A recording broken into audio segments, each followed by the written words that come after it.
Hello and welcome to Videodrone, a pop culture podcast. Like my new intro? Yeah, I like it. Yeah. New house, new intro. Yes, if you're watching on the video, which you simply must for Videodrone. Yeah. It's required viewing. You will see that we are in my new living room. Yeah.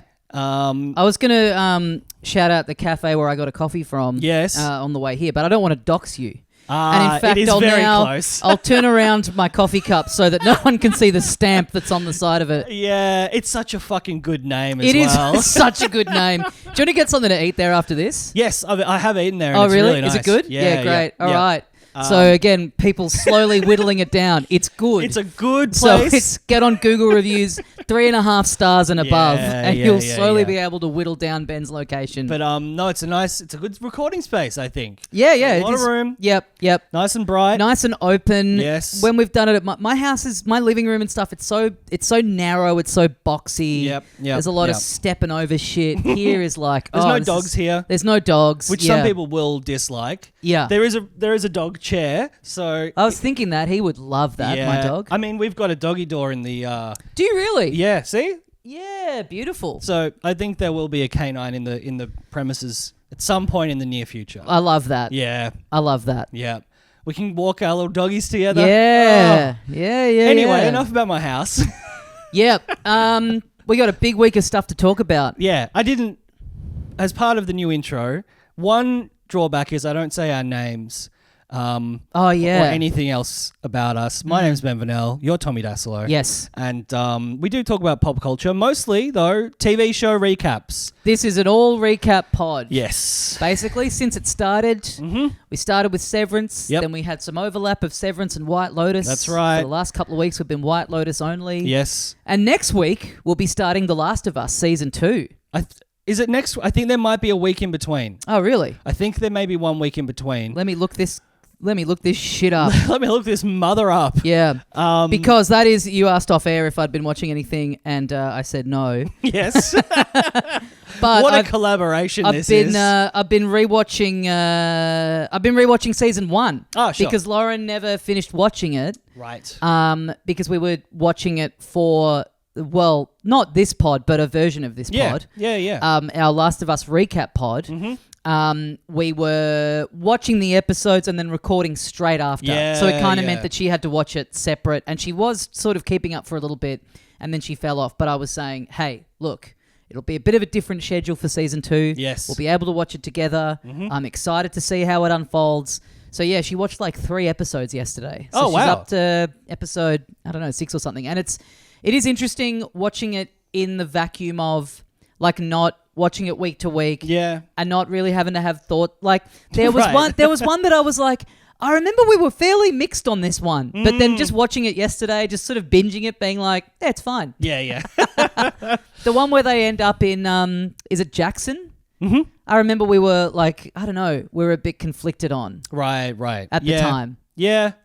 I don't remember. But it's a good show, and I'm excited to watch season 2 on April the 13th, 2025. Oh, so which it is next this week. You stupid this week, bastard. Yeah. Wow. Sometimes you're right though. Sometimes when they have their marquee Sunday night programming, they'll sneak a little documentary or some shit in there in the gap just to kind of trick you into learning something. Little comedy special. Yeah. Chris Rock live or something like that. Yeah. Because that is starting soon. Quite soon. Chris Rock live. Yeah.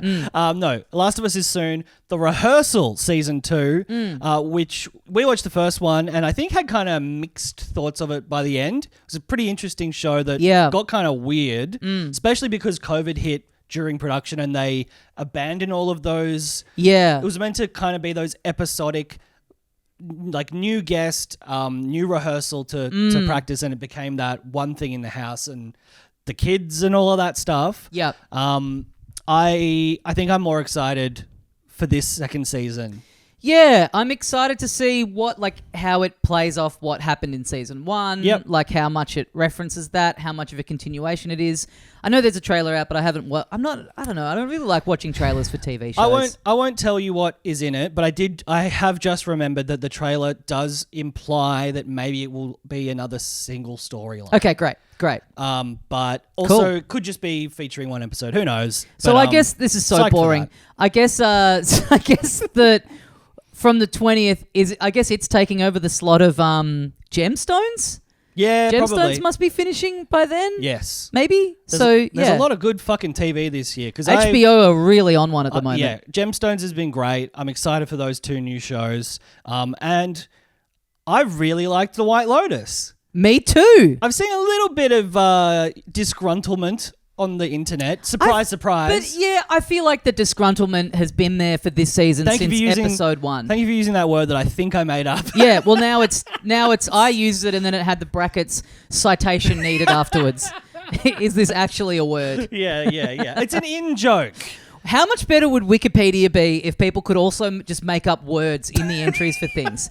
You can put facts on there that aren't really properly verified. If you could also be like, hey, look, not only might this fact not be true, but the words that I'm using in the sentence to describe it, they could also be made up as well. Yeah. So in a way, how can you prove the statement's wrong? Yes. You don't even know what the word means. Yes. Oh, what a world that we will be We're living all in. turning into Trump. Oh, we're all turning into Trump. Citation needed. But yeah, I feel like the people that were kind of off it from episode 1, I feel like they just kept watching all the way through, and never really changed their opinion, and maybe thought that, I don't know, the final episode was going to give them what, like cram in more plot that they wanted into like 87 minutes. Right. I don't know. I really do think like it's such a.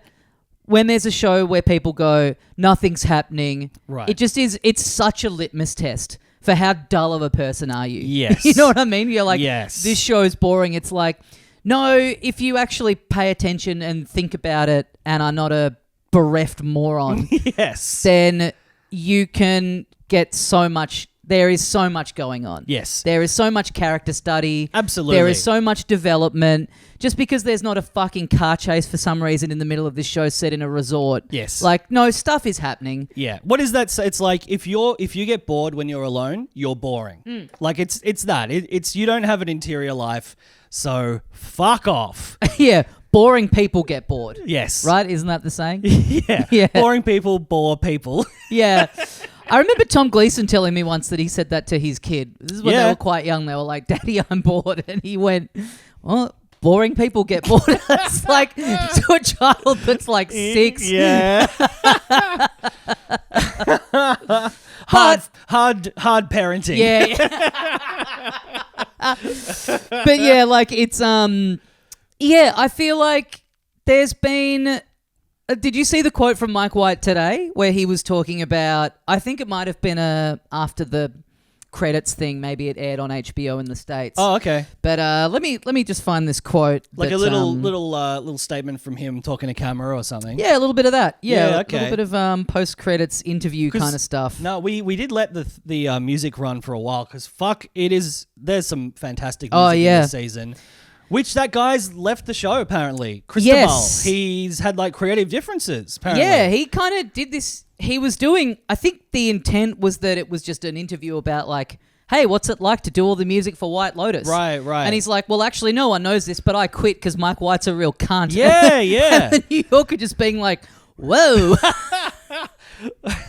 Stop the presses. Yeah. We got a headline here. Weren't banking on getting this in our what we thought would be a fairly dull and routine chat about the creative process. Promotional interview. Yeah. So he talks about how he did submit a version of the theme that had the motif from the first 2 seasons in it. Yeah. Mike White didn't like it, and I mean, I think his work in this season has been great, and like we talked in the first episode about how the first episode didn't really have any score in it. It was all like time music, and it did seem like a very deliberate showing you this season is going to feel tonally very different.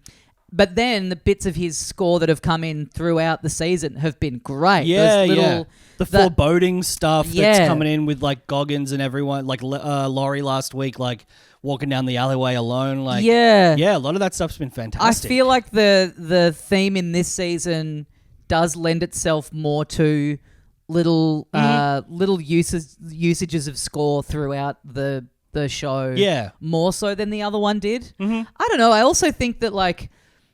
I get it. The other theme was almost verging on the point of like self-parody a little bit. Yeah. As in like in the interim, it's, it's such a shorthand for like someone making a TikTok skit about going on a holiday or whatever. Yeah. It's kind of impossible to hear that thing without, being so drawn back not only to win the show but into the million different things you've seen, like taking it off or referencing it or using it as like a gag in the year and a half or however long it's been in between seasons. That like I like having the fresh start. I like the fresh start. I think we're just both the kind of personality type that's like, oh yeah, give me something new. That's more interesting. I understand it. For some people, I'm sure it's like if a Star Wars movie started without, like the fucking... Great impression. Headphones came right off the head at that one. But yes, that familiarity, I think is what a lot of people missed. And then, I don't know, I still think the majority of people liked the show and that season. And like there is, like you said, so much depth and intrigue just based on the relationships. We should say as well, we had hoped to get the wonderful Jen Fricker back on to close out the season.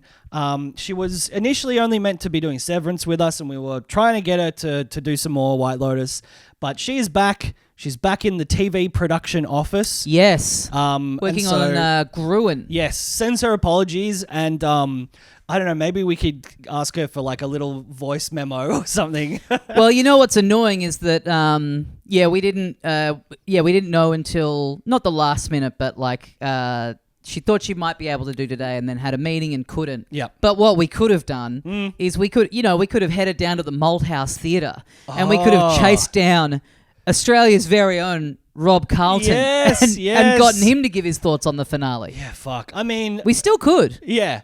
I was going to say... Get him on next week to talk about... Get him on in 2 weeks to talk about episode 1 of The Rehearsal. What do you think, Rob? Are you in this one as well?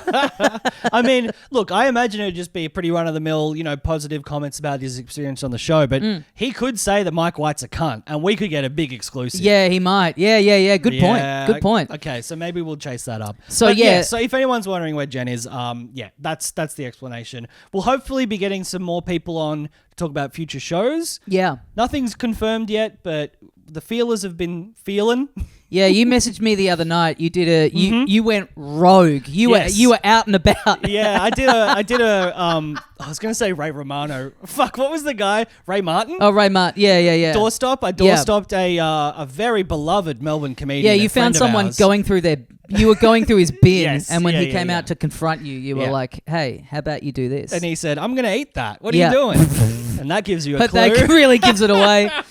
So yeah, hopefully, we should try and organise that immediately after recording this. I did still think we had 2 weeks. So. Yeah, okay, sure. But so looking forward to doing those shows we mentioned. But anyway, Christabel gone, except for this swan song, which I love this episode. He really put his whole Krista Bussy into it. I must concur. I simply must concur. Yeah, a nice 87-minute finale. Yeah. You love to see that. Yeah. Severance did that too, right? Yeah, longer last step. Yeah. And I do think, again, I don't want to address any of the people who didn't like the show. So I'm not going to mention that people maybe were hoping for more than they got, but I got what I wanted. Me personally. too. It's funny how when these shows were going concurrently, a show that was doing almost too much and really not delivering any of it, and then a show that was doing quite little but doing it perfectly. Yeah, absolutely. Yeah. And like, what do you want?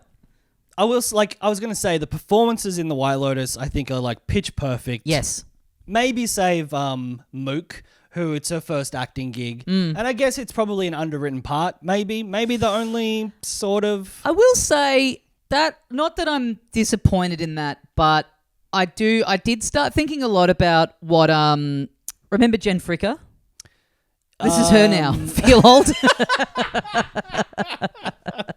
She was saying that infamous Jen Fricker. Yeah. Mm-hmm. Lisa from Blackpink playing Mook. Yes. Is so famous. Yeah. Easily the most famous person in the cast. Yes, and is Thai herself. Yep. And so I really got on board her theory that like that character must be doing something quite important. Right. And I don't know, I don't mind that, you know, it was what it was. Right. But I did really buy into that. I was like, yeah, she's right. Because then also, the truth of the matter is just she's probably a fan of the show and was just happy to be on something on TV. Yeah.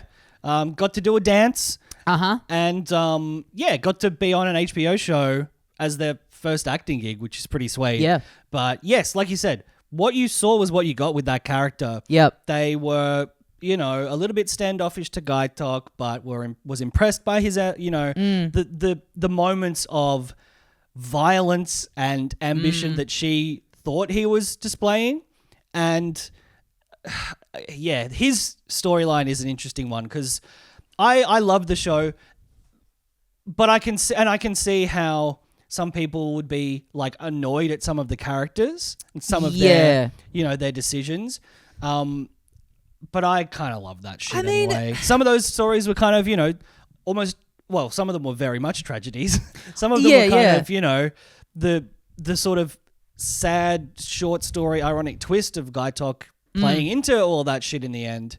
But I don't know, where should we start? Well, just also too, I found it so interesting in the first couple of episodes how people were, and again, Jen was talking about seeing a lot of this stuff on TikTok. Right. People were really going mental with the like, oh, so, you know, in this shot, the sun is up here and there's like an old thing in mythology. Like, I just don't feel like there's definitely, little bits of symbolism here and there in a filmmaking sense that you can pick up on. But it's not, I just don't think it's ever really been a show that dabbles in that kind of stuff too much. It's like one of these 8 people will be dead. Yes. There's not going to be some, you know, massive twist where all of a sudden the dead body is a character that you just haven't seen before or anything like that.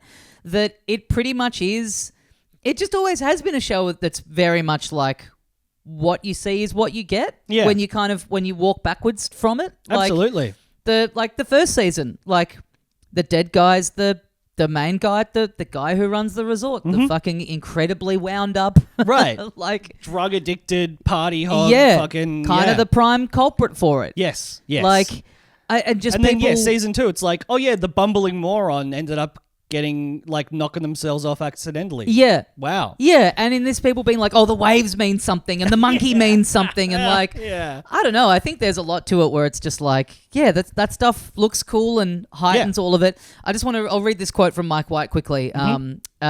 There was complaining about how there's no plot. Part of me is just like, bro, this is the vibe. I'm edging you. Enjoy the edge. Yep. If you don't want to be edged, get out of my bed. Don't be a bossy bottom. Yeah, that's a great point. Like, this show does not have to conform to what you want it to be. And I feel like in season 2, the last episode, you know, a lot of stuff was happening plot-wise. But the show's kind of, there's never been like big car chases and crazy shit happening every 5 seconds. It's always been just like, here's 8 freaks. Here's 8 freaky rich people. And a bunch of staff that are going to get fucked over by them in some way or another. And maybe in the end, those rich people might get their comeuppance, or they might not. Like, that's the way of the world. And we just hope it's entertaining, which it is to me. I will say, before we get into the full, breaking down the episode, I do think it's a smart choice to, after, you know, the breakout performance of season 1. Murray Bartlett as the manager. Sort of the manager in season 2 having a bit of a scaled down role, and then the whole kind of manager character factoring in, but in a very different way in this one. You know, not so much about the like, not really plot involved. Not so much the like irritated like character. I would be ready for that as the pivot of season 4 to just go like right back to having the manager be front and real Basil Fawlty hours. Get someone, get a big dog in and have them be the front and center. Yeah. I'd be kind of ready for a return to that. Get John Cleese is the manager. Fuck. That would be pretty cool. Yeah, and everyone who's visiting is a hotel inspector. Yes. Okay, well, it's got to be that. Yeah. And I love the political views of John Cleese. Yeah, me too. Agree with everything he says. Absolutely. Yeah. No, that's true, and I think I've seen some speculation that they're filming. They are doing like a snow resort one for next season. I think that's another thing he said. He's like, yeah, it's time to take a bit of a break from the waves crashing on the rocks vernacular. Yeah. Yeah, I agree. Even though they are, I said to someone, maybe it was on here, that they're all the same setting, and this person was like, what the fuck are you talking? I'm like, no, but I know, but tropical, there's a beach, it's hot, it's they do all feel somewhat aesthetically similar. Yeah. Certainly Hawaii and Thailand, there's that real tropical stuff. But no, I'm ready for a change up. And I thought like plot-wise and story-wise, this season was a change up on the previous ones as well. Like there were a few things that were more extreme and sort of the whole like sort of Damocles above Timothy of like you are going to get your head cut off at some point. Whether it's you completely breaking down and doing something terrible, whether it is because we thought early in the season maybe like the FBI would show up, like maybe there would be like, or he'd be like pitching to do a runner and move there permanently. Yeah. And that having that sort of level of consequence for like main characters of the show was something I think that was interesting to explore. And then the children having these different sort of similar, like equally interesting sort of personal revelations. Great shit. Yeah. Goggins wanting to kill his dad. That was an interesting plot. Yeah, big time. Yeah. Even just the like threading through of like, when are we going to find out what is big? What's he here for? Yeah, like I thought that was done so well, and then sort of seeing it, him try to execute it, and So should we go through it? Yeah. Moment to moment. Yeah. Well, I don't have it moment to moment in front of me, but I do have it group by group. Okay. And it's probably in some sort of chronological order. I guess the most self-contained story that was addressed in the finale was the girls' trip. Yep. Because they make up. Yeah. They get up Leslie Bibb and Michelle Monaghan. Yes. Jacqueline and Kate. That is correct. They wake up the next day and they look, we should go find her. Let's go find Laurie. Ask her to go to breakfast. Mm-hmm. Jacqueline goes, apologizes for rooting Valentine, and is like, I just genuinely didn't know you were interested. Which I don't think is true. No. Not true at all. No. And shit, by the way, did you see during the week there was a lot of stuff about how there was apparently a lot of like behind the scenes drama on the show? Yeah. And there's like a supercut of, and obviously, if that's the case, I imagine there's a bit of a talking to of the cast of like, hey, don't be loose-lipped about this. Yeah. Jason Isaacs, there's like a bunch of interviews he's done where he's kind of just said like, yeah, it was like summer camp. People kind of had their, cliques, formed their alliances, and then people kind of have their falling outs, and there's a bit of squabbling, and I think it's him and Patrick Schwarzenegger, and they just close up on Patrick's face, and he's like, just being like, bro, come on. Oh, yeah. Don't be such a messy bitch. Yeah, because I assume that happens on every TV show and every movie that's ever been made, and you just don't talk about it. But especially something like this where you are in pretty close quarters. Where they film is like a big resort, obviously. Yeah. But they are pretty much, they're all staying in the one spot. Yes. It's probably, I'd say, like on a bigger thing with more locations, you'd be more spread out. There's more sort of your own space. And they are seeing each other around all day, every day. for like, such a long schedule too. But so, that was the other big thing. Woody Harrelson was going to be, he was offered Sam Rockwell's part. Oh yeah, and couldn't do it because he was going on a family vacation. But he should get in the mix at some point. He should have taken the family to Thailand. Exactly. What a fucking moron. Yeah. What, have you been smoking that wacky tobacco again, Woody? Or do the really cool thing, leave him at home and just go by himself. It's work, honey. It's work. Anyway, so yes, so she goes in and apologizes. Yeah. But yeah, it does that very disingenuous apology of like, I didn't know you. And Laurie's like, hey, come on. What are you fucking doing here? Yeah. Let's be straight up with me here. And she's just like, look, I'm just going to sleep it off. Yeah. She's had a big night. She's hungover. Yep. And then they're having dinner later on. Yeah, I think so. Yeah. Yeah. And because I think, Laurie has seen, like, during the day, Jacqueline and Kate just, like, splashing in the pool together, taking selfies. Oh, yeah. That's a great, there's that Evan Ross Katz guy who does his little meme recaps. His one for that was, like, it's like Jacqueline taking a photo of her and she's like, I don't really know how to do this. And then it's like, does it perfectly. Yeah. Pulls the perfect pose. Yeah. She sort of, she sees them and then she has this beautiful speech at the dinner. Yeah. Where she's like, you have this, you have your fame and everything, you have your family, and I have you guys. Yeah. Right? Yeah. Yeah, like throughout the week I was getting upset because seeing, the life I could have had reflected at me made me realize the mistakes I've made along the way and the mistakes that I've had to own and the things I could have avoided and didn't. And despite all of that, I still have you guys, my friends, and that makes it okay. Yeah. And it's a beautiful speech that I didn't see coming. Yeah. I kind of just thought she would say the opposite, if anything.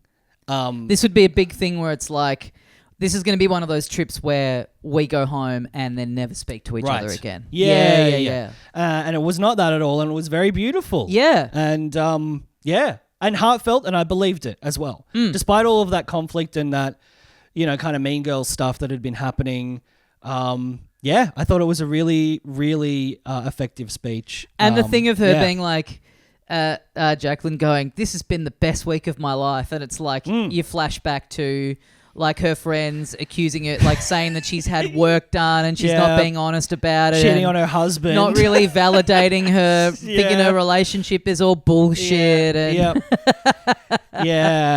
Yeah. Okay.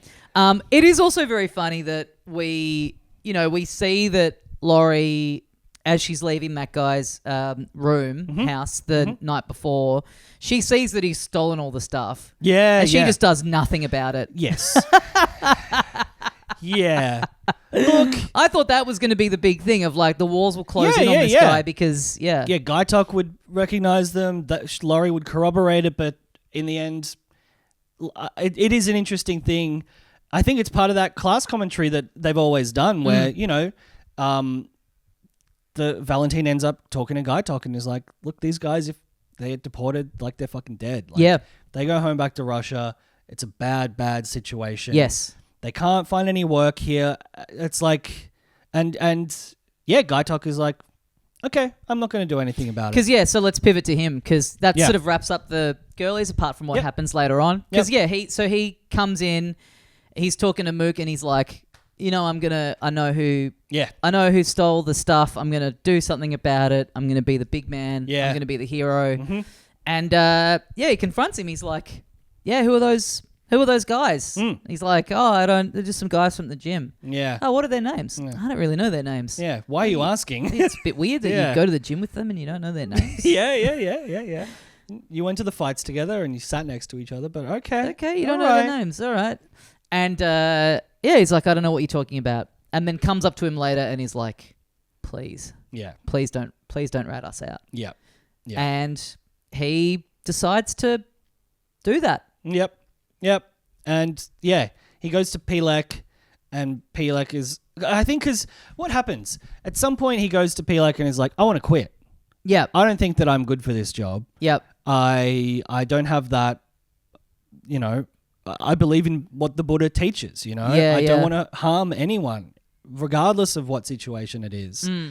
And again, his manager is like, just think about it, all right? Yeah. Just think about it. Come back later. Go have lunch. We'll talk about it later. I do like this kind of recurring thing of, what would you call it? Like, I guess, like, path of least resistance? Like the parallel of him going, oh yeah, you've made this big plea. You've done the wrong thing. Like you've stolen this stuff. At gunpoint. At gunpoint. Traumatized some people. Yeah. And you're just turning on something that is like a bit of a sob story, and you're just asking me to look the other way. Mm-hmm. Okay. Yeah. And then you contrast that with Belinda. Yep. Taking the money. Yep. You know, like saying that, just being like, hey, please don't fucking tell people that I'm here and probably killed my wife. Yeah. All right. Okay. But I mean, she makes off a lot better than Guy Talk, but... Yes. But then Guy Talk gets the promotion. He gets the girl. Like, again, matter of circumstance. The bodyguards get shot by Walton Goggins. Yeah. But there is something about, like you say... I mean, I guess it's like giving up a certain amount of your principles, right? It is like he has been so sort of devout in his beliefs and has repeated it many times. Like, I don't even want to do just the security guard job. Like, I don't think I want to be in this position. I can find something else. And then ultimately through, like you say, kind of taking the path of least resistance with that stuff and then becoming violent. Giving into that stuff while this beautiful woman who he's like got a massive infatuation with has been saying the whole time, just do it. Like, everyone else has to do it. It's part of life. You just got to do it. And it makes me horny. Yeah. It makes me horny, baby. Yeah. And that leads to his like moral corruption. Right. Which is sad. He was such a like naive, well-meaning guy. Yeah. But I guess, he does. This guy just did kill someone. Oh, yeah, and he's getting away. So he sort of, I guess he kind of doesn't have to, but yeah. No, I think that's the thing. It's sort of the weird, like I say, like the circumstances, Yeah, like the path of fate puts him there, partly because of his decisions. He could have just quit at lunch and said, no, I'm leaving. Bye. Yeah. This is what I believe. By the way, he stole this stuff. By the way, he stole this stuff. You deal with it. Yep. But he's still there, and he hears the gunshots, and he gets the gun out of the safe, and he decides to confront it. And but then you're right. It's like, well, if you're a security guard at a resort and there's a shooting happening, you probably are going to have to. If you're still on duty, you are going to have to leap into action, and you're probably saving lives. Yeah, like that. Absolutely is a normal response. Absolutely. Yeah. But just an interesting sort of the sort of twists of fate that end up with him getting what Mook wanted. Yeah. So then, we've got Belinda and Zion. Yeah. They go up for their meeting at Gary's house. Gary's lair. Yes. Where they're sort of discussing. I think, isn't it? Yeah, Belinda is sort of like, it's more trouble than it's worth. Yeah. I don't want to get into bed with this guy. Mm-hmm. Zion is like, fuck that. Like he's sort of gotten away with it one way or the other. Yeah. Take the money. Mm-hmm. Let me do the talking. Yeah, because I think he's like, you deserve to have a happy life. Yeah. And Tanya wouldn't have wanted that for you. And this guy has just got a bunch of money he didn't earn. And what would make you happy? You want to have your own like therapy center. Like that's what you've always dreamed of. Yep. And she's like, well, $100,000, like it's not enough to like actually start a business and kind of be able to see it through. And he's like, well, why don't we ask for more than 100,000? So they go in and Zion's kind of leading the charge. Yep. And he's like, now look, man, we've done the maths. Yeah. We know what we know what you got from Tanya dying. Yep. And he's like, well, don't believe everything you read. And he's like, no, I've really looked into it and done the maths. Like actual court documents. 5 million. Yeah. And it's 1% of what you have. Yes. Yeah. And then Belinda like breaks down, is like, I can't do this. Yep. He chases her out and and she's like, this is all part of it. We've got him on the hook now. Yeah. And good play by Belinda. She got me. Yeah. I did not. I did not predict that was what was happening. And then they're sitting around later on, and lo and behold, she's refreshing the account, and there's a cool $5 million in there. Oh, which honestly, that stressed me out. Because I was like, wouldn't that raise that was the commentary happening in the Vanel household as well. Yes. Someone's gonna come to her and go, how come you've all of a sudden randomly got $5 million from like a Thai bank account? Yeah. Well, I don't know. Yeah. I was thinking about it and going like, I mean, I guess because he wouldn't want that either, right?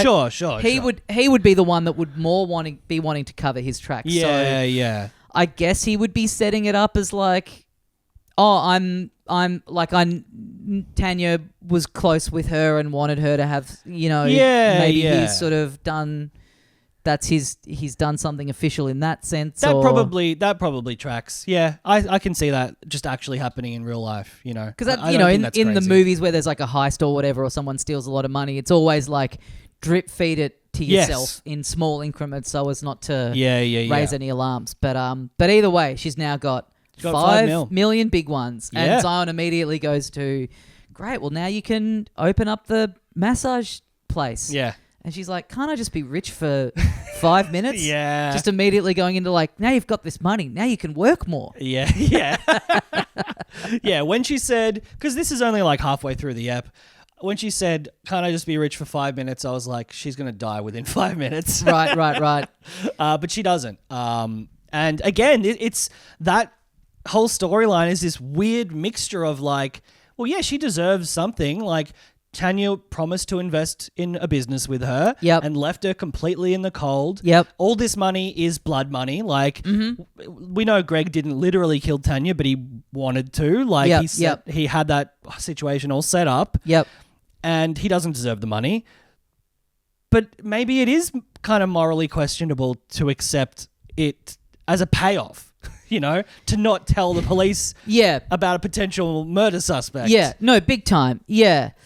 I loved how her starting off at the start of the season where she did feel a little bit like kind of tacked on there. A bit of like a connective tissue of, okay, this, and then Gary showing up. I was like, oh, okay. And then, by the end, she's such a key figure. And again, in also thinking about like, well, what'll happen next season? Who'll be the connective person who carries through, and surely I would imagine we see more of her eventually over the course of the series. You'd think, but I really liked where this ended up. Yes, like her just it is. You're right. It is very. It is such a great moral quandary because I think most people would think like she does. Well, or like Zion does at least. Like, right. Well, he's gotten away with it one way or the other. Yeah. A guy like that, even if you do tell the cops, like, what's going to happen realistically? And he's got $500 million. Yeah. Why not? And she was going to leave the money to me. Yep. I mean, could you feel good about it? You know what I mean? Like, would you then be living your life constantly? That would be the thing for me, is that it would always be in the back of my mind. And so in that sense, I would be ultimately paying for it for the rest of my life. Yes. But I also do think that once you've gotten to the point where he has made that bargain, he has offered that bargain, you're kind of fucked either way. That's true. Right? Yeah, that's true. Now you know that if you say no and you walk away, you're worried for your life for the rest He of the knows day. that you know, and yeah, exactly. Absolutely. Yeah. I probably would have been a dumbass and accepted $100,000. I think I would have and too. walked away. Yeah. Well, I don't have a son. Yeah, no, that's true. I don't have a Harvard, a recent business grad. Yeah, big time. Yeah, I don't have that savvy. But again. Oh, and another thing I think that was really crucial in the Belinda storyline is the Pornchai relationship. Yes, because it is exactly what happened to her. Yeah. And it's this brutal thing of like, it's a real, and not to use the C word, but cunt. It's all a big capitalism. Thing of like, well, once someone who is in a lower class gets some money and pushes them up into that next bracket, then all of a sudden they want to protect that and they start to disregard the people who are below them. Yeah, it is. And I get that they're like, hey, we've got to go, like, because he's like, why are we going back immediately? Why don't let's enjoy Thailand, let's enjoy the beach. And she's like, he knows where I want to get the fuck away from here before he like changes his mind, or I want to be somewhere where he doesn't know where we are. Yes. And I get that, but also, yeah, you just had this night with this guy and you were like lusting after him all week, and he just looks, quite heartbroken. Yeah. It's so sad. It's brutal. It's really brutal. I felt... he was the one offering to, before she had the money, like... he was going to set her up. He was going to... Yes. He wanted to go into business with her. Like, It's not even her suggesting it and then reneging on it. It's like, he was going to try and, like, change her life. Yeah, he has the connections, and it was, it's much more affordable to start a business in Thailand, like he says. Like, really sad. And like you say, I loved this storyline, not because I agree with what happened, but because of those nuances. And it's such a double-sided coin, because like, we want Belinda to be happy and safe, and but poor Pornchai. Pour one out for the big man. Yeah. So then we've got finally, the last we really see of Greg and Chloe. Oh yeah. Is he's sitting down by the pool. Yep. And she's chatting up some They're dude. having a party. Yeah. And she gives him a little glance, and he gives her a little wink. Mm-hmm. And he's gonna watch that guy fuck his girlfriend. Yep. Yep. So in a way, everyone's happy. Everyone wins. Yeah. Yep. Then we've got the Ratliffs. Yes. Yes. This was maybe the one bit that I get it. Little on the nose, Pam showing up and being like, now remember this fruit. Yes. That was a little what on do the you nose. do, but a little inelegant. Bridget be like, what does that fruit mean? Like 10 seconds before that. So yeah, I get it. But yeah.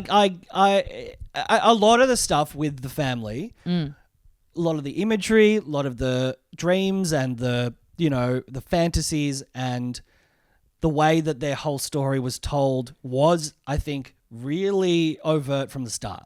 Yes, I don't think it was ever very subtle. All over the top ways of going, boy, I'll tell you what, if we didn't have our money, life just would not be worth living. Yes. But the fact that they all kind of get around of that, except for Lockie, which we'll come to. But yeah, so Lockie and Piper, no, they're leaving the monastery, and she's just really like, don't do this with me. Don't do this just because I'm doing it. Don't fuck up your own life. Just let me fuck up mine. Yeah.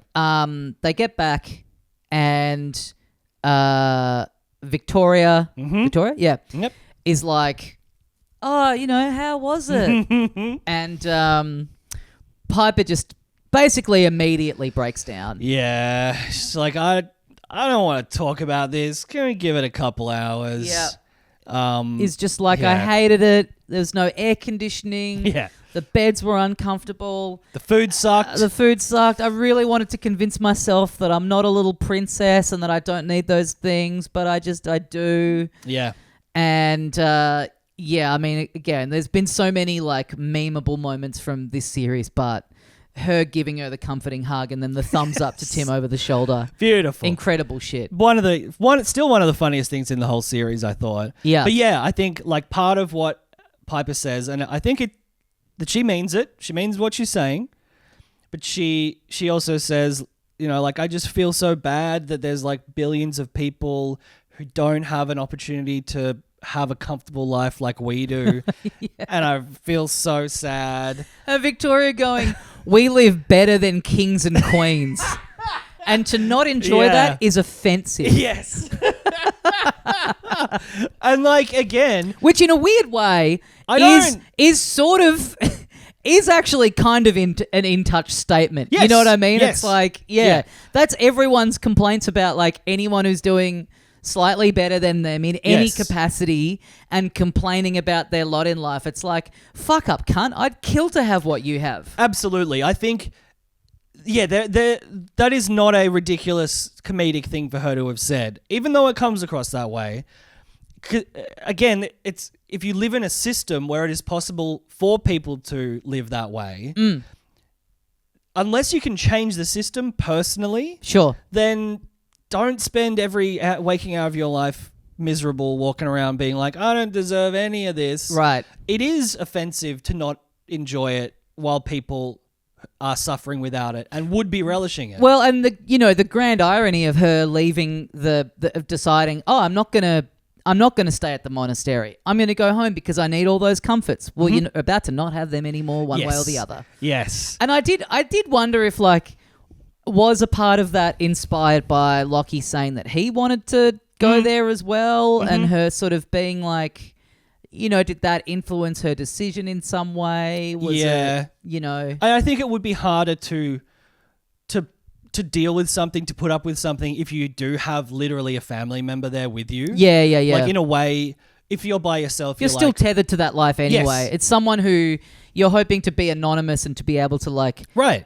Absorb yourself into this new world, but it's someone who knows everything about you and knows you're yeah, and you might have a really shit time for the first few months, and it'd be embarrassing if there was someone there who knew you and would take that experience back with them for the rest of your lives together. Yeah. Potentially, for sure. And I also will say, as we were talking about this, being really, really rich stuff, morally the right thing to do is to give most of your money to charities and to people who need it. Yeah. So, but I don't do that. I don't have a lot of money. Yeah. But I know there's people worse off than me. Right. It's just a fact of living in the system we live in. Yes. So, don't anyone comment and be like, gee, Tommy and Ben just love money. Well, you need it to live. Yeah. So, yes. Yes. But anyway, so yes, Piper has admitted that she doesn't want to do it. She's not going to do it. Obviously, Lockie is now not going to do it as well, we are to assume. Yep. And then he's trying to chat to Saxon. Yeah. Saxon's been reading the book that Chelsea gave him. He's sort of hidden it behind the couch. Doesn't want the family to know he's reading it. Yeah. And is really saying to Lockie, let's not talk about the other night ever again. Yeah. And Lockie's like, I'm a people pleaser. You were just there all alone. You looked kind of lonely. You looked like you needed a hand. Which of all the justifications is, right up there. Yeah. I'm a people pleaser, baby. I see a person, I want to please them. And because Lockie had mentioned, I have a dark side that I don't think that, I think I need to go to this monastery and sort myself out. Yeah. But I don't think he's lying to Saxon. I think that's how he probably really is. And, is a naive and innocent young kid who's like, look, that was just my first instinct. I don't know what to say. It's crazy how there's parts of him where he's framed, because has he finished school yet? He's finished high school. He's waiting to choose colleges. Yeah, so he's 18, right? Yeah, I think, yes. 17, 18? I thought he was 17 because they were like, you can't drink yet. But that just means he's under 21, yeah. So, he's late teens, maybe even, 20. So, because there's there's sort of, that is young, for sure.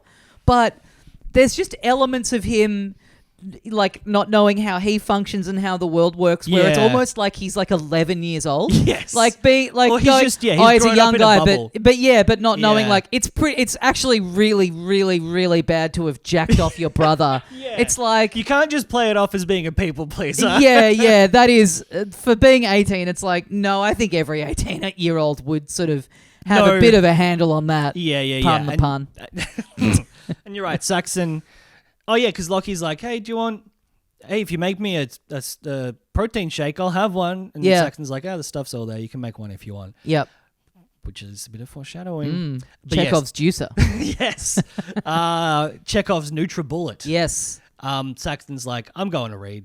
You don't have to come with me. Yeah, I'm going to the beach. And also, let's never talk about this again. Yeah, he's like, I'll see you later. He's like, where are you going? It's like, I'm going to the beach. Maybe I'll come with you. Well, up to you. Yeah. Off he goes. Yep. And so, then who do we see? We see Saxon kind of chatting to Chelsea. Yes. And he's like, again, I'm sorry. Oh, no, to Chloe. Oh, yeah, where he's like, I'm sorry I couldn't help you with that thing. Mm-hmm. And she's like, that's all right, I'll just find someone else. Yeah. Which he's like, oh.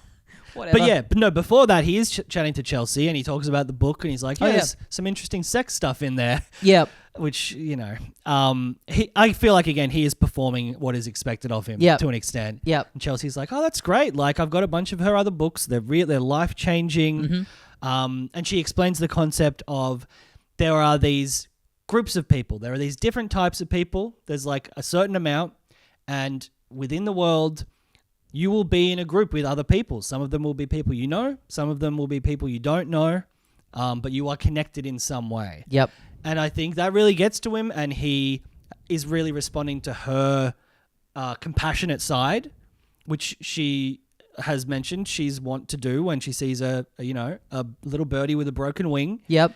And I think he finds it genuinely meaningful. And then old man Rick shows up, and she immediately runs away, and he's like, "I thought I was having a connection," and he was, but he still has a bit of that. The superficial thing of like, well, I thought we were like gonna root or something. Yeah. We're falling in love, but she runs off. Rick's back, and he's fixed. Yeah, he's been made whole again. I got that monkey off my back. Yes, and so everything's great, and they'll be happy forever. Yeah, right. Yep. Yeah. For now. Yeah. But yeah, I love this moment of them just like reconnecting on the beach, and like it's funny, like at the start of the season it just seems like this, he's like in such a strop all the time, and I saw some stuff of Goggins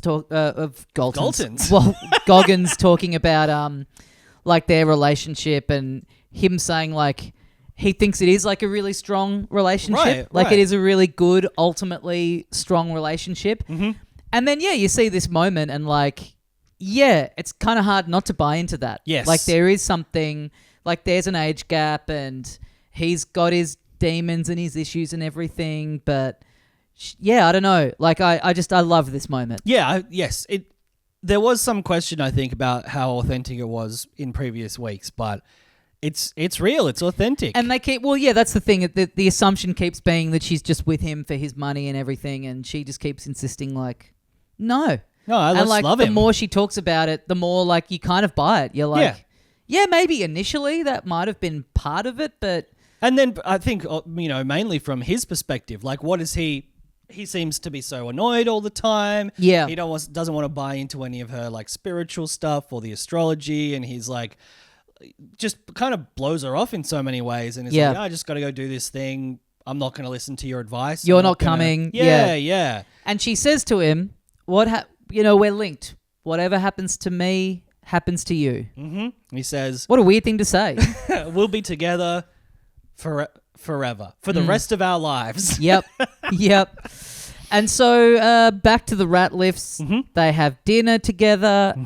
And Timothy recommends or requests that the restaurant send some spirits to the room. Let's have pina coladas. Let's have some pina coladas. Yeah, let's celebrate our final night of the family holiday. Yeah. And Lockie being like, great, can I try a pina colada? No, you're not 21. Yeah. What a good excuse, Dad. So, do you think... Because I read that as like he's the only one of the family who hasn't made a statement like, I simply couldn't live without our money. Absolutely, because after Lockie's gotten back from the monastery, his dad's like, so what do you think? Did you like it? And like, he's already kind of quizzed Piper and Saxon and Victoria, and he's like, so, do you think you could live with like no money, like no house, like nothing? And Lockie's like, I think I could. He's like, you're a good kid. Yep. So, yes, I 100% was like, he's leaving him out on purpose. Yep. He's the only member of the family who's not, like, fucking, completely coddled. So, he'll be fine. Yeah. He'll just live with no money and all his family will be dead. Yeah. From the dad killing them all and himself. Yeah. So he'll be fine. He'll get to have a nice life now. Yeah, that university that he was going to go to, that it can't be paid for anymore. So, Yeah. He's literally of age and out on his ass. Yeah. Yeah. Lucky that's not going to be a problem. Yeah. So he makes up the pina coladas and then just at the very last minute, Well, after they've all had a sip...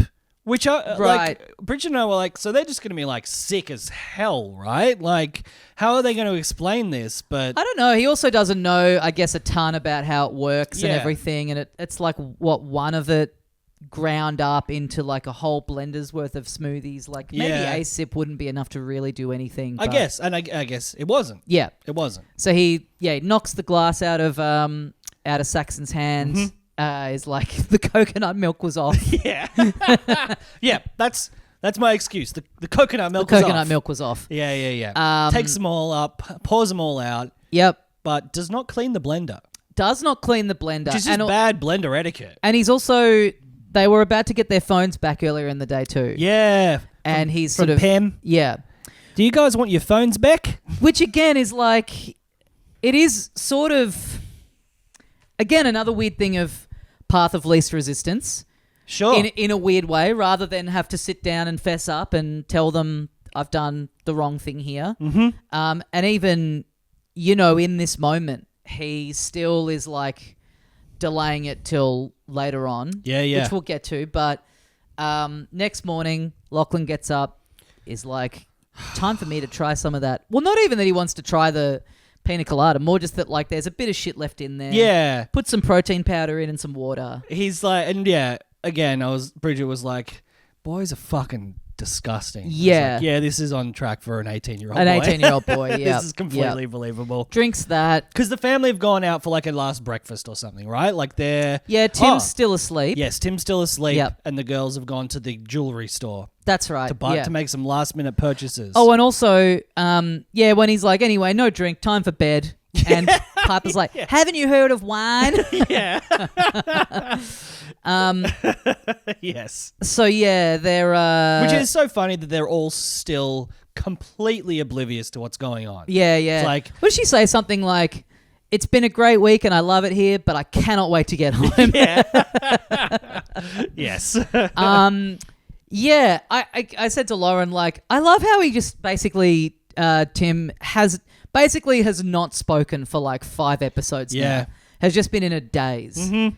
And they must clock that. I guess they clock it, but they're just like, they don't want to. Because the Saxon does ask that's right. Like, he asks him, what's going on? Yeah, true.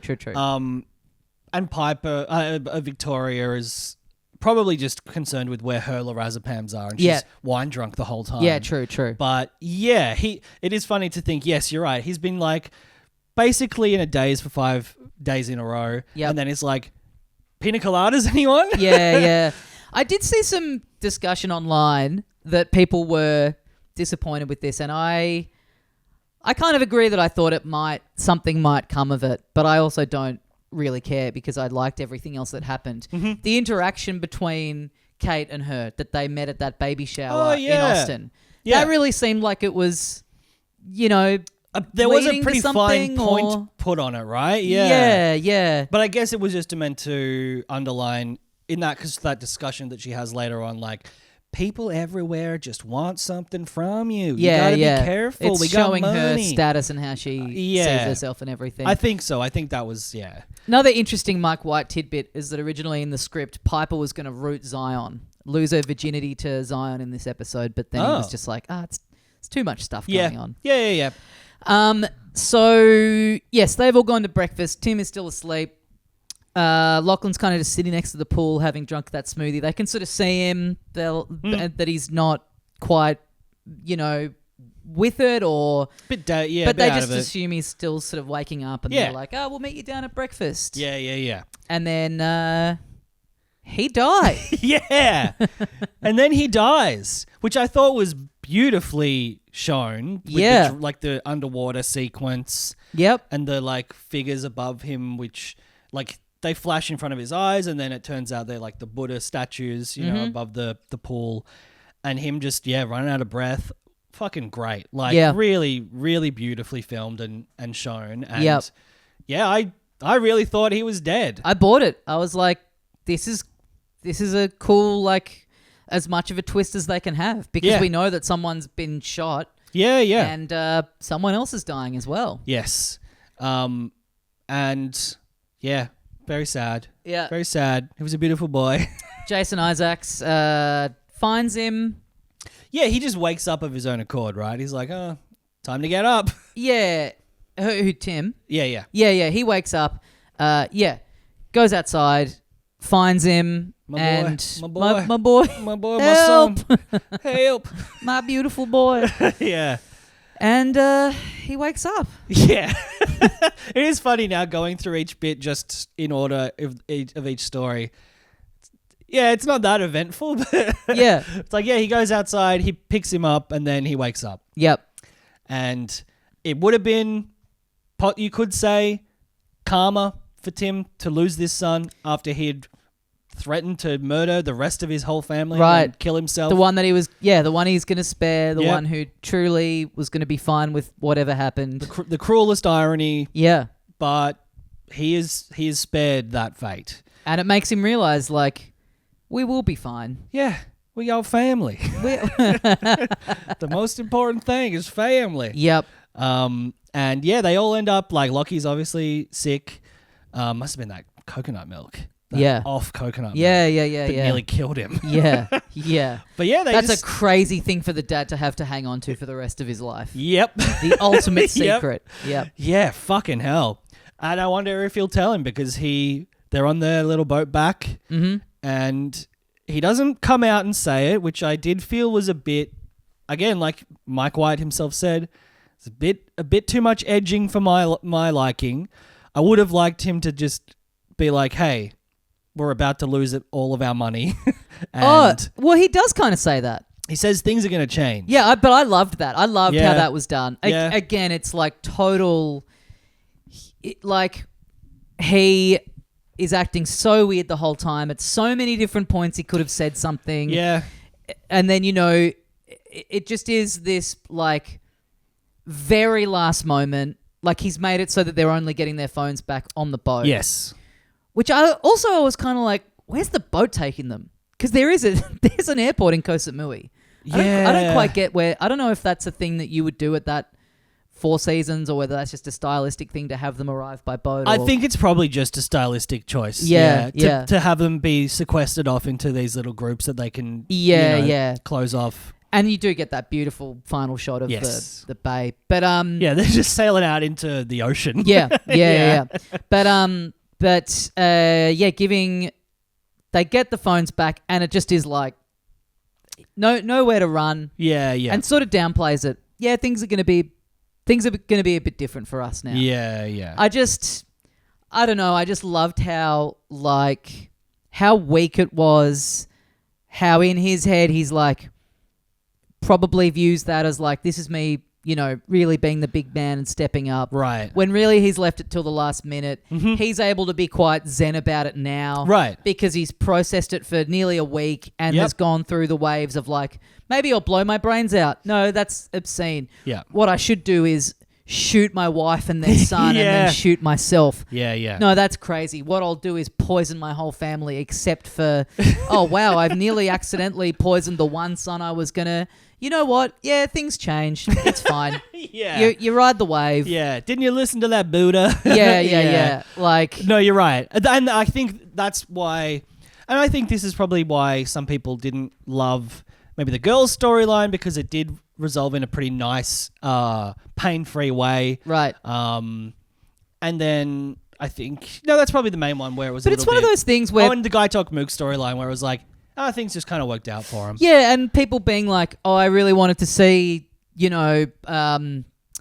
Victoria, realize that they've got no money and lose her mind. And it's like, yeah, but as you say, you're imagining it. Like you know how that's going to go. Yes. Like, yes, we would have gotten some Parker Posey gold. Yeah. But I don't know. I'm fine to not see that. Mm-hmm. I get it. I know how that interaction would go. Yeah, she'll lose her fucking mind. Like they all will. But there's no... It's just happening. They're just going home into a life that is, markedly different to the one that they all covet. Yeah. Their dad's definitely going to jail. Going to jail. Yeah. I don't know. I guess there's no like, I wonder, they left it unanswered. No. I think that I felt that Tim owed the audience more of a comeuppance, Yeah, that's fair. I wanted him to get a bit of consequences for his actions, but then you're right. like that is going to happen.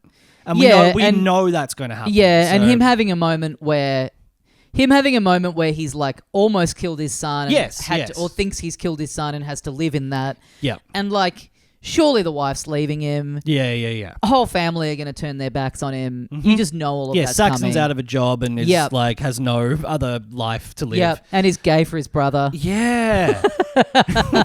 And he's gay because he reads those books that are gay. Yeah. So then Goggins. Yep. Goggins and Chelsea. Who I kept saying all throughout the episode, bad things come in threes. And do they what? Yes. Because they have their beautiful reuniting little hug on the beach. Yep. Everything's great. Rick has been unburdened of his entire life's He got the monkey pain. off his back. Got that monkey off my back. We see great moment of him, start of the episode, waking up at the hotel in Bangkok. Yes. There was a Batuta Advocate headline that made me laugh that was like, we probably could have just had a whole episode of that bender. Yeah. Just seeing the morning after. Yeah. Where, Frank's in his little jocks. His little leopard print doing jocks. He's like doing fucking, what's he even doing? Knife fighting with a little mannequin. He's stabbing a mannequin, yeah. He's doing a little somersault in the hallway. Yeah, I'm doing my moves. Yep. And Goggins is like, I gotta go, man. Yep. Heads back. Has the monkey off his back. He's feeling great until he's having breakfast. And I don't think they knew. That is very funny that he's chased him down to Bangkok when the guy just is ending up there anyway. Yes. But they must not have. Oh, that's right, because he's been sick. So that's why Stratala goes back to Bangkok. Yeah. Goggins thought he would be at the resort initially. Yeah, but then he's ended up coming back to basically to just have a meet and greet with Jacqueline, right? Yeah. That's the reason they've shown up. Yeah, Fabian. So that's a great irony that he went all that way. Not all that way, but, went to all that hassle, found out this insane stuff about his lifelong friend. Yes. When the guy was just going to come there anyway. Yeah. And he leaves Frank, who was sober. Yeah. He leaves him in an absolute fucking bender, like you say. Yep. Completely off the wagon. Yep. Which is not good. Yeah. Like, I saw a lot of commentary around this of like Rick enabling and basically pushing Frank off the wagon and getting him back into his addictions. And I wasn't so sure. Like, they were celebrating together last week. They were kind of having a fun time. And Frank certainly was like, give me some whiskeys, Yeah. But leaving him in that state, I didn't love. Yeah, pretty rotten. Yeah. Pretty rotten stuff. But, you do see him at the end of the episode. He's kind of... he's back into it pretty much straight away. That was maybe my favorite moment. Yeah. My favorite character moment of the episode was like, oh, he's back in the monastery. He's just thank straight God. back. Yeah, he's just had one big night and then he's like, righto. Yeah. Yeah. But yes. So he's at the breakfast buffet and the great man. Lo and behold, rocks the great up man and Stratala. Like, get the fuck out. Yeah.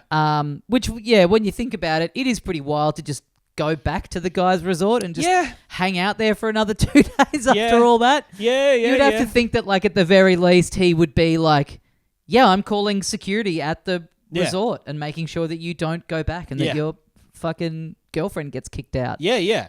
Or at least, because I guess there's no reason for him to assume that Goggins was staying at the White Lotus. But give him a call and be like, if you see anyone who looks like this... Yeah. Arrest them. Yeah. No, he knows that he is because that's where he met Stratala. Ah, yes. So he knows that he's been there. Yes. Good so point. he's like, you don't have your gun now, and basically, fuck you. Yeah, basically, I do have a gun. Yeah, fuck you. I remember your mum. Yeah, she was a slut. She was a slut and a drunk. Yeah, and again, I think we sort of saw this coming from the whole setup of that storyline. Him saying to him, your dad wasn't a good guy. Yeah. He was a very bad man. He was a piece of work. He was a real piece of shit. And then, he's like, well, that's all I have to say about that. Yep. Go away. Yep. Just sees him getting mad and he's like, just fucking try it. Yeah. I've got a piece on me. Yeah, it's right here. Yeah, it's right here. It's right here. And I'd like to see you try and overpower me, an old man, Yeah. and get your hands on A it. sick 85-year-old man. Yeah. Anyway, see you later, Rick. Bye, Rick. And Rick goes back and sits down with Chelsea and is like, it's the fucking guy. He's here. Yeah. What am I going to do? He Yeah. insulted my mum. The worst thing you can do. There's a lot of people on the Xbox Live chat that I've vowed Yeah. to murder. So he was on cloud 9 before. Now Yep. he's Cloud negative 100. Yeah. So he goes to try and find the lady who did the stress stuff with him. Yeah, which we now, can assume had a genuine impact on him. He was being completely honest. Yep. And he was taking on board the stuff she was saying about breaking the cycle. And he is desperate. He's like, I've got two options here. Murder this old man. Yep. Or go talk to this Indian chick who helped me out. Yep. And unfortunately... Is begging her. Yeah. Begging her, and she's like, I can't. I've got a booking with this guy. And Zion didn't even want to go to the booking. Yeah. He wanted to celebrate with Belinda, and she's like, no, come on. Yeah. I've made you the booking. Yeah. You've got to go. It is funny that, he is right there as he can see this interaction happening. It is funny that he doesn't go, hey, you know what? This actually works out great. Yeah. Because I didn't even want to really meet with you all that much. Yeah. You bitch. I'm going to go to the swim up bar and enjoy the day. I'm going to drink $5 million worth of pina coladas. Yeah. Be careful about those pina coladas. Yep. But unfortunately, she fobs Rick off. He goes and sits down on a park bench. Just a run-of-the-mill park bench, not a special part of the hotel. Surely no big guests are going to turn up for a photo opportunity anytime soon.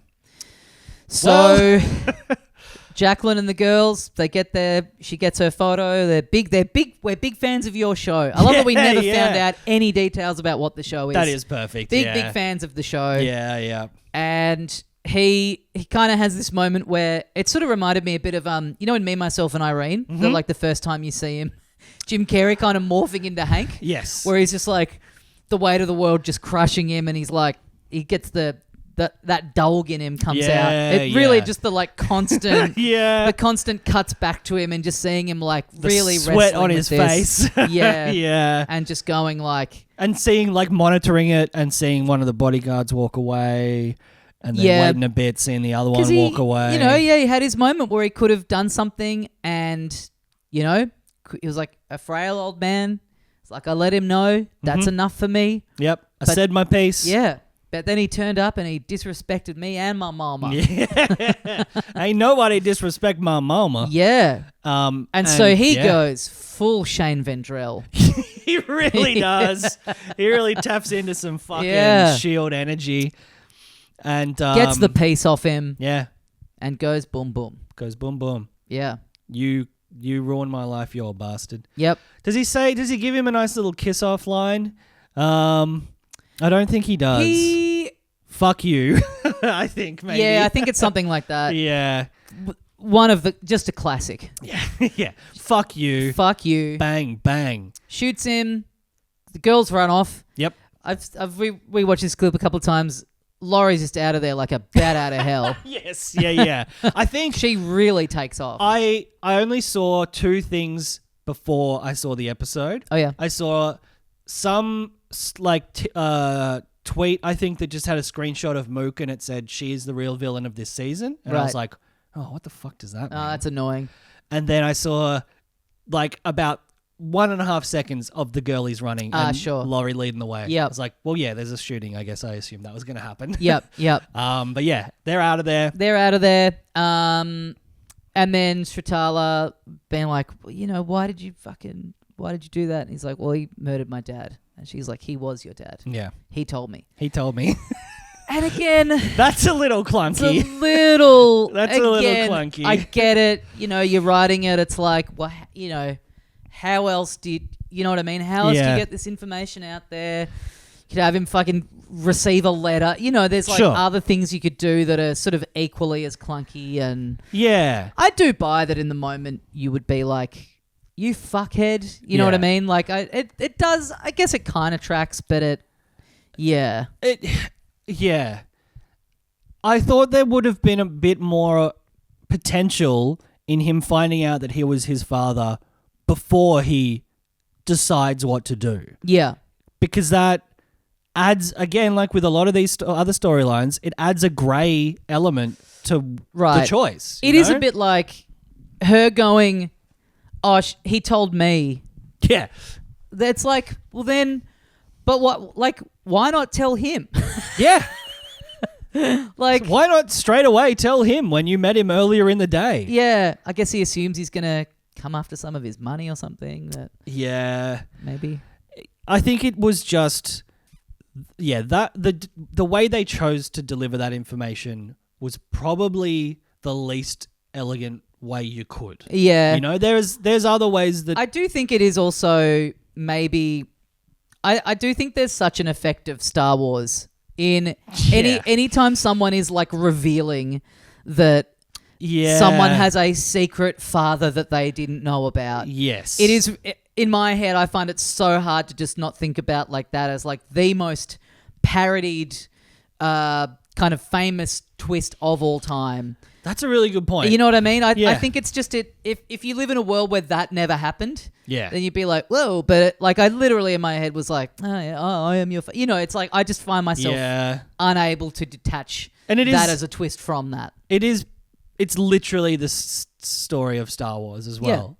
But I mean, I didn't care about that. He should have gone, no, I am your father, and then died. That would have been the best way to That address would have been it, the most elegant way of doing it. Yeah. Without, drawing comparisons to anything else. Yeah. But I also I kind of felt like that was something that we'd speculated maybe at the time as well. So it didn't even register to me as like, whoa, are you fucking... It was just like, oh yeah. I think I was pretty teed up. It's like, that is really tragic. Yes. It was. I didn't.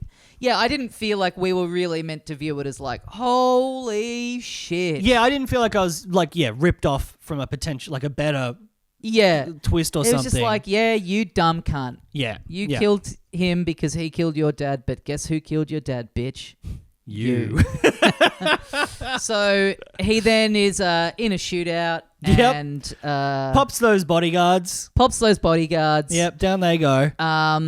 And then, Chelsea cops a stray. Oh, brother. Really brutal. Yeah. I guess, yes, she cops a stray from one of the bodyguards. She's said it so many times throughout the season, like, there's been some fucking portentous shit going on. Yep. Them snakes. Yep. The jewelry store robbery. Mm-hmm.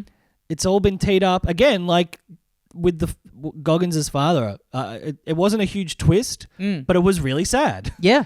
And there was some tears being jerked in this house. I can tell you that. Yeah. And then he picks her up, and this is where Guy Talk gets to prove himself, and Goggins gone. Goggins goes down. Initially, he clips him in the shoulder, and Bridget was like, oh, he's just going to wing him, like he's not going to kill him. He's not a killer. Yeah. And then he shoots him again. Yeah.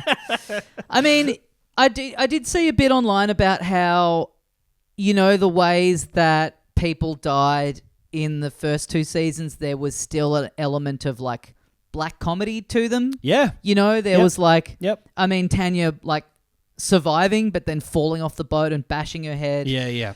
And then this was just brutal. Like there was no attempt at comedy in it. But again, I mean, weirdly, I liked that, tonally different. I liked that it wasn't like a thing where there was some sort of like, oh, someone just slips on a banana peel. There was no like element of silliness to it. Like I think they had to a monkey jumps on the gun and hits the trigger. I think there did have to be something as a bit of a pivot to make it so surprising of like, no, that this is just straight up tragedy. Yes. Yeah. And I think the storylines that we had seen building up to the finale felt like they were always going to end in tragedy. It's just a shock that the Ratliff family wasn't one of them. Yeah. But I thought it was well done. I thought it was very, very sad. Beautifully shot. Two little lovebirds lying in the stream. Yep. KISSING. I thought that whole everything about that story was kind of a real, like Romeo Juliet. Yeah. Tragic romance, but and then it's been done. pointed out it is very funny that Chelsea is then just having a party.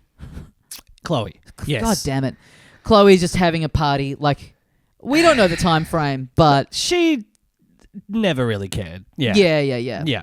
And even like as people are leaving and you see all the staff on the shore. Yeah. Bye. There's just been I mean, it is interesting thinking about another season, and I think we maybe even said this after season 2. It would be cool to see a season set in a different time period. Like like an 80s one, maybe like the first White Lotus. Yes. Because these all supposedly seasons taking place within a year, we figured out, right? Yeah, it's like at this point,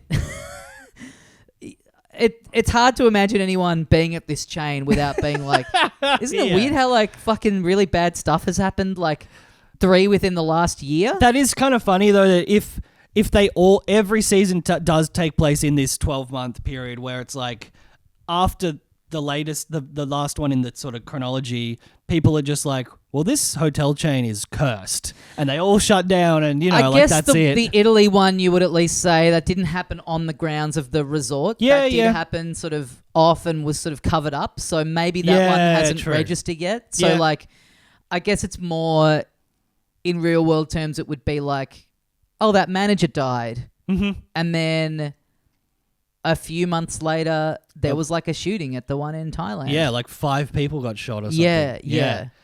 Yeah. I don't know. I honestly, if I heard that someone got shot at a Hilton in Spain, I'd still go to a Hilton in the Philippines. True. I wouldn't be like, wow, it's so crazy that I'm at the Hilton when it's like this famously cursed. Yeah, good point. Thank you. But I would love to see if we do get like an Aspen or something, even though I think that is the plan, despite I think previously they'd said it would be too expensive maybe to do that. Yep. Do it in the 80s, like you said. Do like a, ski chalet version of the White Lotus. Do it back in, I mean, even at this point, the early 90s, the 90s is 30 years ago. So yeah, something like that would be great. And you could have, potentially different kinds of approaches to the themes that they've been doing. You could have like I did not expect that of season 1. No, sorry, I didn't expect that of season 2 to have the carrying through of Jennifer Coolidge. I did think it was going to be real anthology, just like complete standalone. I then also didn't expect in this season, I thought, that would be the connective tissue of 1 and 2. And then we get Belinda. So I really am into this thing of it now, this sort of hopscotch through of so even you could go back and do, here's one of the characters that we've already seen, here's them when they were younger. Here's like... Here's Michael Imperioli when he was, here's 20-year-old Timothy on a holiday with his family. Seeing this kind of stuff could be really interesting. Or, or even, like a young version of the grandpa from season 2. I forget what that... F.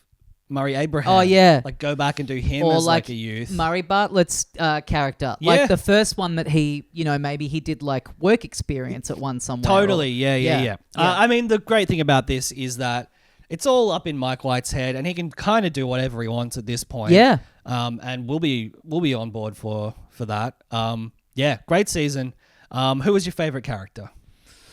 I mean, it's hard. I just am such a Goggins fan, and seeing him be in 2 back-to-back HBO shows on a night of the week is kind of insane. Yes. Like a guy that I think like definitely had his fans. Anyone that had ever seen him in something was a fan. Yes. And, I remember you and I being so excited when Vice Principals was announced and being like, oh, fuck yeah, it's a new McBride thing and it's all the same crew and he's got the guy from The Shield in it. This is going to fucking rock. And then he comes back in Gemstones and then he's in Fallout, and, like, seeing him just now have this, like, huge...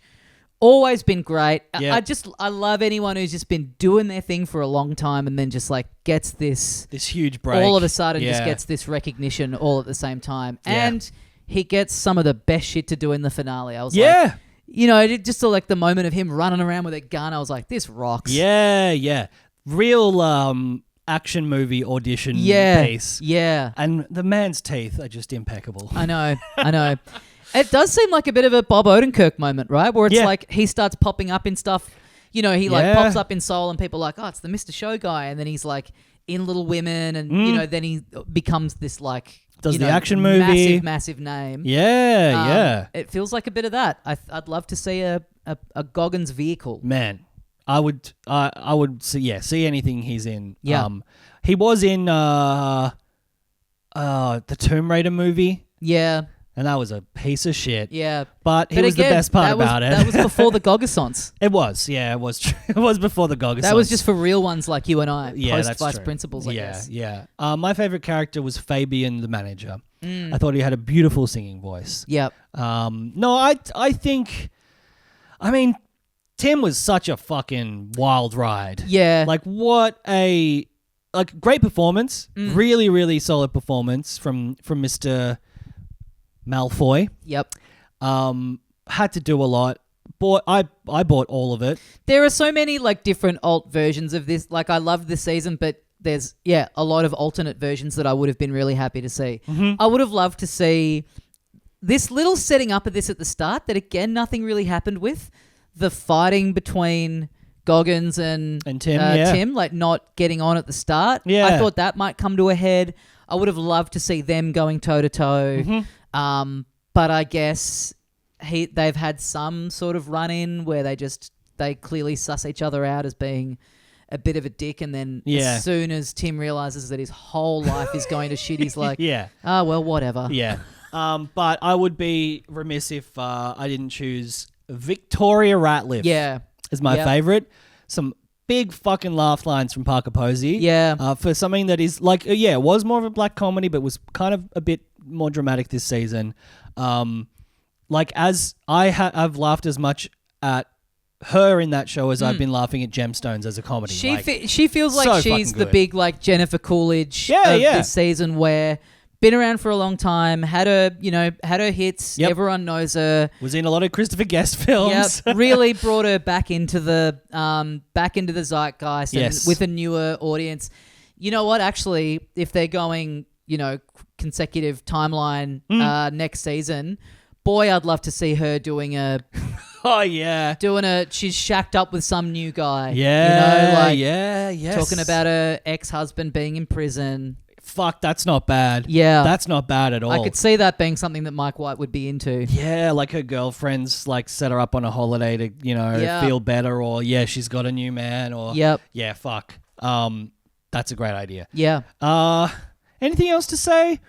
I mean, I do think that maybe the Mook character was set up to feel a bit more significant than she ended up being, but there had to be like a foil for the Guy Talk story arc. Like, I also just liked seeing just their interactions were really sweet. And I think it's nice to just have like this little, bit of a almost like not rom-com, but just like this little romance kind of threaded through there. I've seen a lot of people online who are Thai who are being like, man, that dynamic is super relatable, super true to dating life in Thailand. That sort of the mixture of this like lovely guy or lovely woman, like whatever the combination is, and that sort of like pressure of career and stuff like that. Yeah, and like our families are like all of that apparently is like very relatable. So I think that was a great reason to include it. Yeah. I mean, that's it, right? You do have to have something representing the local area and culture. It can't just be like, it's here because it looks cool, because otherwise it's like, well, then it could be anywhere. Yes. You have to have some form of the local beliefs and spirituality and all that kind of stuff does have to play a part in some way. Yes. We certainly got that in the first season and kind of the shitty treatment of the like local Hawaiians. Yeah. The experiences of like the sex worker girls in Italy. Yep. And then the family that they were visiting as well. And then, there was obviously kind of tragic stories for guys like Pornchai in this one. Yeah. But great season. Perfect. Loved it. C+. Yeah, I agree. Well, thanks for joining us, everyone. Yes. We'll be back next week to chat Last of Us Season 2. Yeah, fucking boy. hell. This is going to be a belter. And yeah, I mean, it's kind of self-evident at this point, but all TV recap stuff that Tommy and I will be doing will be on this feed. Yep. So you can listen to the old episodes of Clicker and Aria talking to me, and that's it. Oh, and Gabagool. Yep. But all future stuff will be right here, so just need to subscribe to the Filthy feed. And don't move that dial. No flipping. No flipping. Thank you for taking this ride with us. Yeah. If you've been listening along, and thank you for getting involved with your thoughts on the episodes as well. Yeah, drop your thoughts on the finale as well, because we'd love to hear what people think. Yes. And thanks again to Jen Fricker for doing most of the season with us. Yeah. And all of Severance. Yep. Lovely to have her on the show. We'll be back in a couple of months when Gruen starts to be recapping that every episode and taking her work to task every week. Oh, well, we'll see you for that. And we'll see you next week. Bye. Bye.